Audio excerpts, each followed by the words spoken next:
Ay mga idol, magandang hapon po mga idol. So, for today's video ay mga idol, na ikabit na natin yung hagdanan na ginawa natin mga idol. Ito na siya mga idol. Hindi pa matapos-tapos kasi ang budget kulang mga idol. Yan mga idol.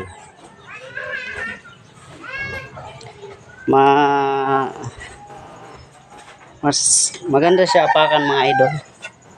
Hindi nabibitin yung paa mo mga idol. Kailangan talaga pag gumagawa kayo ng hagdanan mga idol, kailangan yung isang paa nyo mga idol ito naka ng ganyan para hindi tumama dito yung mo dito sa masakit kayo pag tumama dito. Kailangan ganyan lang mga idol. Hindi naman perfecto na pagkagawa mga idol, pero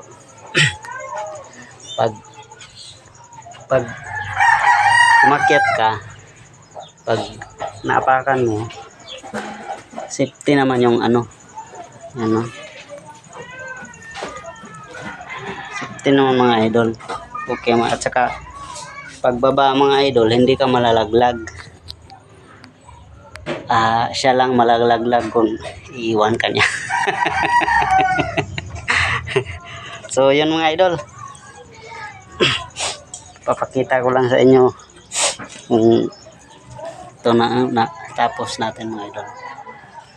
Hindi pantay yung kahoy mga idol kasi wala na. Ito 8 inches, ito 6 inches lang kasi wala nang wala nang kahoy mga idol. So yan. Yan.